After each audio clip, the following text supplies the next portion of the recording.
Olá, mentes positivas e prósperas, que alegria receber vocês aqui de novo no nosso espaço, o canal Positivo e Próspero. Sintam-se totalmente em casa, porque aqui a gente cultiva junto a harmonia e a prosperidade. Isso aí.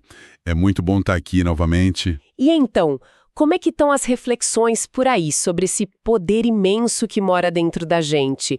Alguém já está começando a notar, assim, umas alterações positivas, uns sinais de mudança no dia a dia? É uma jornada, né? Cada um no seu tempo, mas é fascinante observar. Com certeza. Bom, estamos dando continuidade à nossa incrível jornada de estudos num clássico atemporal do mentalismo, a obra O Sistema da Chave Mestra, Alcance a Harmonia, o Sucesso e a Prosperidade, do grande Charles F. Heinel. Um livro fundamental, realmente. E este nosso encontro especial é dedicado à parte 12 dessa obra transformadora. Gente, olha que maravilha! Já chegamos exatamente na metade do caminho. Metade. São 24 partes no total, né? 24 explorações profundas. Exato. 24 oportunidades preciosas para a gente refletir e construir um caminho sólido para a harmonia, para o sucesso, para a prosperidade. E para quem está chegando agora, ou talvez perdeu algum episódio... Ah, sim. Fica o convite super carinhoso. Voltem lá no canal, escutem os episódios anteriores. O autor, o Charles Heinel, ele vai tecendo as ideias dele de forma bem gradual, sabe? Uma sobre a outra, como se estivesse construindo uma base bem sólida. É verdade, a estrutura é progressiva. E nesta parte 12, especificamente, Heinel nos guia a entender mais profundamente como direcionar nosso pensamento, de uma maneira que ele chama de científica e criativa, para alcançar os objetivos que a gente almeja. Científica e criativa. Interessante. Sim, e são reflexões que, olha, apesar de terem sido escritas há mais de um século, elas ressoam muito forte com os nossos desafios, com as nossas aspirações hoje, em 2025. São ferramentas mentais por agora mesmo. Totalmente. Então, fiquem com a gente até o final, porque tem insights valiosos e uma prática poderosa que o Heinel nos propõe, né? Exatamente. Vale a pena acompanhar. Então, vamos lá. Ele começa de forma bem impactante, né? Afirmando que não existe propósito na vida que não possa ser melhor realizado através de uma compreensão científica do poder criativo do pensamento. Forte isso. É o alicerce dele nessa parte. E ele conecta isso à própria existência. O homem é porque pensa. É uma ideia central. E aí ele diz que se esse poder de pensar é infinito, então o nosso poder de criar também seria ilimitado. Exatamente. Só que aí, logo em seguida, ele já contrapõe esse potencial todo com as dificuldades que a gente enfrenta no dia a dia, né? Ah, sim, a realidade bate a porta. Pois é, ele reconhece a força de emoções como medo, ansiedade, desencorajamento. Na visão dele, são forças de pensamento muito poderosas que, infelizmente, muitas vezes puxam a gente para trás, sabe? Afastam o que a gente deseja. É aquela sensação de um passo para frente e dois para trás que ele descreve? E isso, um cabo de guerra mental mesmo, que impede o progresso. E qual seria a saída para esse impasse, segundo ele? É bem direta. Persistência. Ele fala, a única forma de não ir para trás é continuar avançando. E tem aquela frase forte, a vigilância eterna é o preço do sucesso. Vigilância eterna. Uau! Ou seja, não pode baixar a guarda mental. Para não ceder a esses padrões negativos que ele diz que puxam para trás. Faz sentido. E além dessa vigilância, dessa persistência, ele oferece algum método, alguns passos mais concretos para a gente exercer esse poder criativo? Sim, sim. Ele apresenta o que ele chama de 3 requisitos essenciais. Uma tríade que ele considera, assim, indispensável para a ação dar certo. Uma tríade. Quais são? Primeiro, o conhecimento do próprio poder mental. Segundo, a coragem para usar esse conhecimento. E terceiro, a fé para realizar, para sustentar a ação até o fim. Conhecimento, coragem e fé. Essa é a base. Conhecimento, coragem e fé. Entendi. E como que essa base se traduz na prática, assim, no dia a dia, segundo Heinel? Bom, com essa tríade estabelecida, ele argumenta que seria possível construir qualquer ideal, sabe? Seja um negócio próspero, um lar harmonioso, amizades verdadeiras. Qualquer ideal mesmo. É o que ele propõe. E um ponto central no argumento dele é que essa construção não estaria limitada por recursos materiais, por dinheiro, por exemplo. Porque o pensamento, que ele considera onipotente, né, na filosofia dele, poderia acessar uma substância infinita para manifestar o ideal que foi concebido. Essa ideia de acessar uma substância infinita. Isso me leva a pensar na clareza, né? Se o pensamento é a ferramenta, imagino que a precisão seja fundamental. Precisamente. É aí que ele usa a analogia da câmera fotográfica que você mencionou antes. Ah, sim, a da câmera, eu achei ótima. É perfeita, né? Para ter uma imagem nítida, o foco tem que estar certo. Se o objeto está fora de foco, a imagem fica como? Borrada e indistinta. Exato. Da mesma forma, ele argumenta, se o nosso ideal mental não for claro, bem definido, os resultados também vão ser vagos, indistintos. E ele fala mais sobre as consequências dessa falta de foco, desse ideal meio borrado. Fala. Ele adverte muito contra a indecisão, contra ficar mudando de objetivo toda hora. Ele compara isso a um escultor que muda de ideia a cada martelada, sabe? Imagina a bagunça. Pois é. Acaba desperdiçando material e o resultado é um caos, algo sem forma. Então, ele insiste muito na necessidade de ter um ideal mental claro, nítido, estável, para que esse poder criativo do pensamento possa realmente operar sobre ele de forma eficaz. Essa necessidade de foco interno me lembra outra distinção importante que ele faz, aquela entre depender de coisas externas, tipo dinheiro, bens, e o que ele chama de verdadeira independência. Exatamente. Hanel observa que, muitas vezes, as pessoas só percebem que a segurança material não é a mesma coisa que independência real quando elas perdem aquilo que levaram anos para construir. É um choque de realidade, né? Um choque. Para ele, a independência genuína, a verdadeira mesmo, está no conhecimento prático, funcional desse poder criativo do pensamento. Essa é a riqueza que ninguém pode tirar, sabe? É uma autonomia que vem de dentro. Entendi. Uma autonomia que vem de dentro. E como que a gente desenvolve isso? Ele sugere que tem a ver com entender e trabalhar com as leis universais, e não contra elas, né? Sim, esse ponto é crucial. O método prático que ele propõe não é tentar mudar as leis do universo, tipo a gravidade, mas sim compreendê-las e se alinhar a elas. Se ajustar a elas. Isso, se ajustar. Ele fala em princípios divinos e imutáveis, ou leis naturais. A ideia é, a gente não pode mudar o infinito, mas pode buscar entender para poder cooperar com ele. E o sucesso seria... O sucesso individual seria, então, proporcional à nossa capacidade de alinhar o nosso pensamento pessoal com o que ele chama de pensamento universal onipresente. É uma cooperação. Entendi. O foco é no alinhamento, na cooperação, mas aqui também faz uns alertas, né? Sobre o que ele considera desvios ou até falsificações desse poder do pensamento. Correto. Ele começa pelo mais óbvio, digamos assim. Pensamentos de preocupação, medo, negatividade em geral. Ele argumenta que esses padrões mentais geram resultados do mesmo tipo, seguindo a lógica do colhemos o que semeamos. Se planta coisa ruim, colhe coisa ruim. Faz sentido. Exato.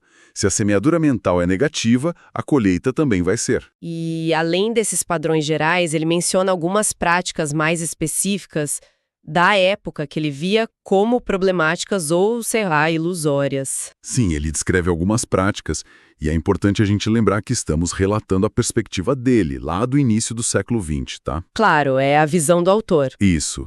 Ele menciona, por exemplo, pessoas que buscavam fenômenos em sessões espíritas. Ele descreve essas pessoas como se abrindo a influências psíquicas que ele julgava prejudiciais, sabe? Que as tornariam passivas e que drenariam a energia vital delas. Entendi. É a interpretação dele sobre aquilo e sobre outros fenômenos ou práticas mentais? Ele também fala de fenômenos que eram atribuídos a adeptos, num contexto que ele associa a práticas orientais. Mas o ponto principal da crítica dele é a impermanência desses fenômenos. Impermanência? Como assim? Segundo ele, assim que a vontade do praticante era retirada, as formas que tinham sido manifestadas simplesmente se desvaneciam, sumiam. E ele contrasta isso com o poder duradouro que ele queria ensinar. Ah, entendi. Algo que não se sustenta por si só. Exato. A telepatia também é vista por ele com algumas ressalvas. Na visão dele, exigiria um estado mental meio passivo, talvez negativo, por parte de quem recebe a mensagem. E o hipnotismo ele considera perigoso. Perigoso por quê? Porque tentar dominar a vontade de outra pessoa levaria, segundo Hanel, à perda gradual do poder do próprio operador. Tipo um tiro saindo pela culatra. Então a crítica dele parece focar muito na passividade, na falta de duração ou nessa tentativa de controle externo, né? Qual seria então a alternativa que ele apresenta como o verdadeiro poder? A alternativa é um poder que vem de dentro da pessoa. Ele descreve esse poder interior como algo que, ao contrário do outro, se fortalece com o uso, que é permanente e que tem uma função construtiva, reparadora. Construtiva e reparadora. Sim. Seria capaz de corrigir erros do passado, proteger contra perigos futuros e, o que é fundamental para ele, criar ativamente novas condições, um novo ambiente. A ênfase muda totalmente. Sai da manipulação externa e vai para o domínio interno, para a construção interna. E qual seria o mecanismo por trás dessa construção interna para o Hanel? Ele fala da lei da atração aqui, né? Fala e é central na argumentação dele nesta parte. Ele define a lei da atração como o princípio que dá ao pensamento o poder dinâmico de se conectar com o seu objeto e de superar os obstáculos. O poder de conexão. Isso. E aí ele faz uma conexão direta, que é fundamental. A lei da atração seria, na essência, outro nome para o amor. O sentimento seria sinônimo de desejo. E o desejo, na sua essência mais pura, seria amor. Então a fórmula seria... A fórmula dele é: o pensamento impregnado de amor torna-se invencível. O amor aqui parece ser entendido mais como uma força motriz, sabe? Um desejo intenso, focado, que energiza o pensamento. Entendi. Não necessariamente o amor romântico, mas uma força de desejo. Exato. E ele expande isso para uma escala cósmica.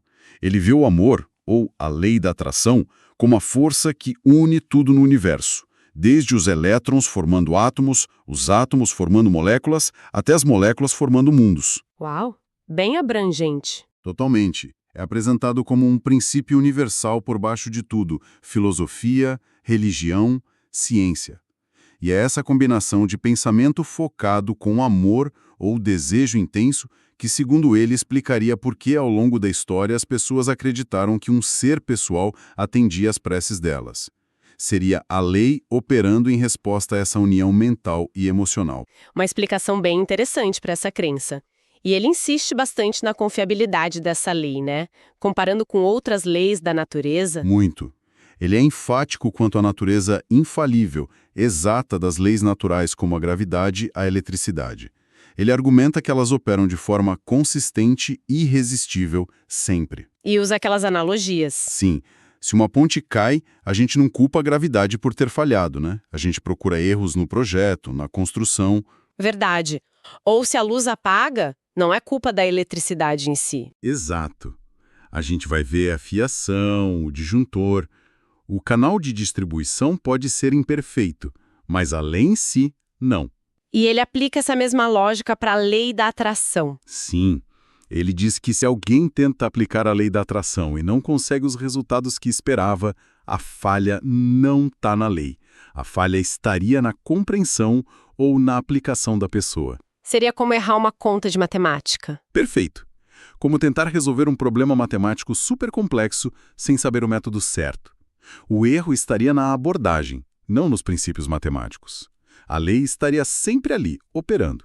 A questão é aprender a se alinhar corretamente com ela. Isso nos traz de volta para a ideia da construção interna e como ela se liga com o futuro.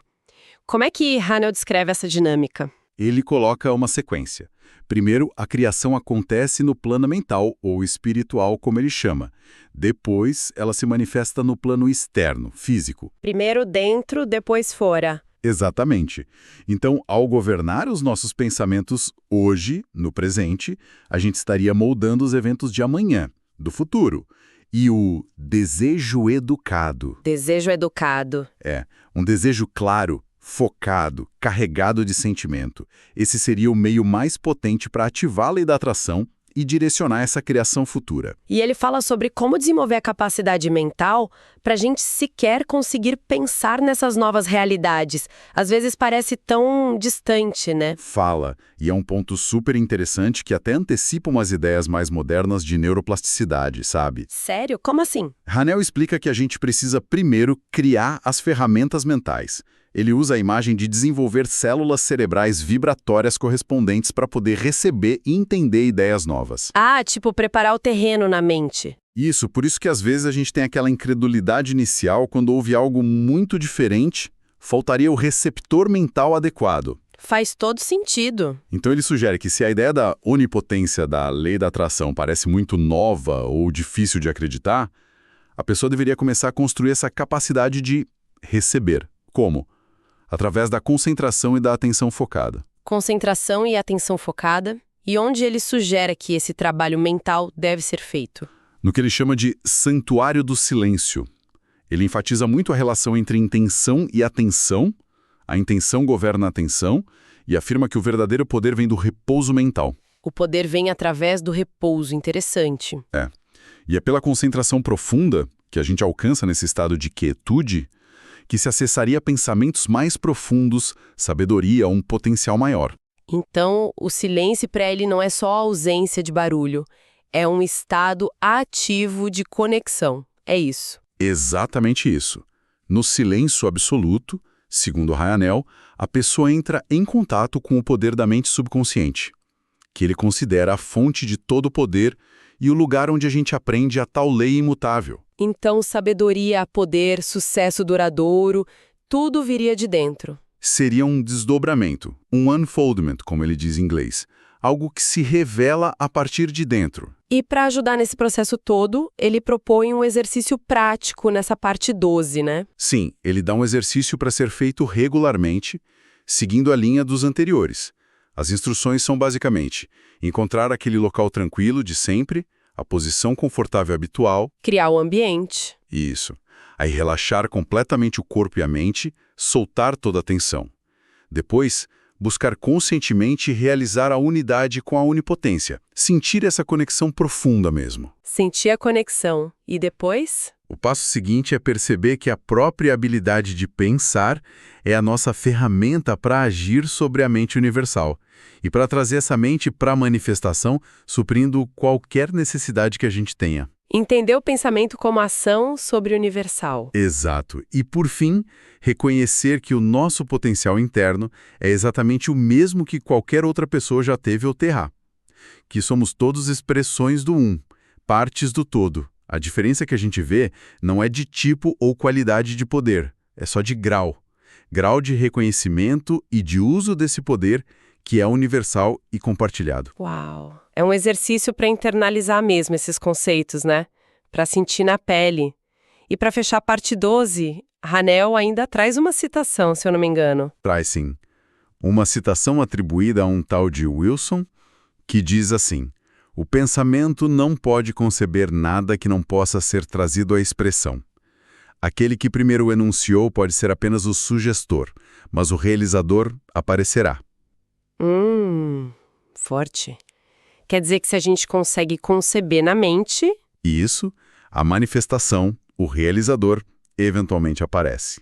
Encapsula bem a ideia de que a concepção mental clara e sustentada é o ponto de partida essencial e a realização é uma consequência que segue. Ok, então, recapitulando os pontos principais que a gente tirou dessa análise da parte 12 de Hanel.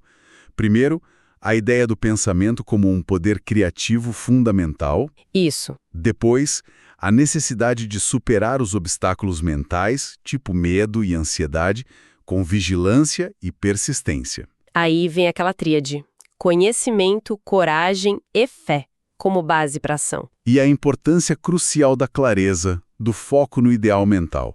Lembra da câmera? Lembro. Perfeita analogia.